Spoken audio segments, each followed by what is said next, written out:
As well, I have heard many times people here do not really understand or even know the entire theme of the Holy Scriptures. Perhaps what you're about to listen to next will explain some of the things that Jesus himself promised will happen.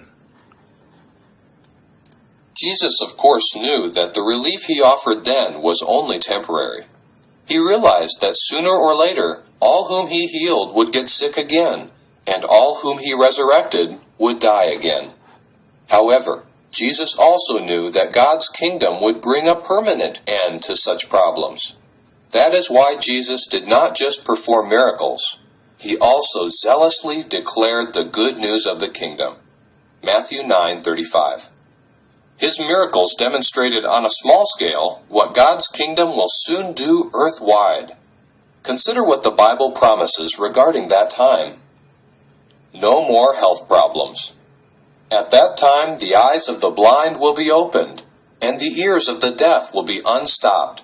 At that time, the lame will leap like the deer, and the tongue of the speechless will shout for joy. Additionally, no resident will say, "I am sick." Isaiah 33:24 and 35:5 and 6. No more death. The righteous will possess the earth, and they will live forever on it. Psalm 37:29. He will swallow up death forever, and the sovereign Lord Jehovah will wipe away the tears from all faces. Isaiah 25:8. Those who have died will return to life. All those in the memorial tombs will hear his voice and come out. John 5:28 and 29. There is going to be a resurrection. Acts 24:15. No more homelessness or unemployment. They will build houses and live in them, and they will plant vineyards and eat their fruitage. They will not build for someone else to inhabit, nor will they plant for others to eat. The work of their hands my chosen ones will enjoy to the full. Isaiah 65:21 and 22. No more war. He is bringing an end to wars throughout the earth. Psalm 46:9. Nation will not lift up sword against nation, nor will they learn war anymore. Isaiah 2:4. No more food shortages. The earth will give its produce. God, our God, will bless us. Psalm 67:6.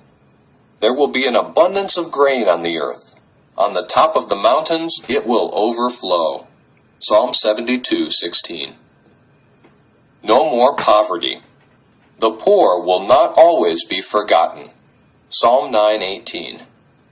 He will rescue the poor who cry for help, also the lowly one, and whoever has no helper. He will have pity on the lowly and the poor, and the lives of the poor he will save. Psalm 72:12 and 13. When you consider those promises regarding God's kingdom, can you see why the kingdom means so much to Jesus? While on earth, he was eager to talk about God's kingdom to anyone who would listen, for he knew that the kingdom would bring an end to all the distressing problems we see today. Do the Bible's promises regarding the kingdom appeal to you? If so, how can you learn more about that kingdom? And what can you do to make sure that you will benefit from its blessings? So, there we have it. Ultimately, if you read throughout the scriptures from beginning to end, you will always see this enhanced, marvelous theme throughout the scriptures. You will see it, you will know it. Daniel 2:44 gives us an indication of that, followed up by Matthew chapter 6, verses 9 and 10. God's kingdom will come. Will you be a part of it?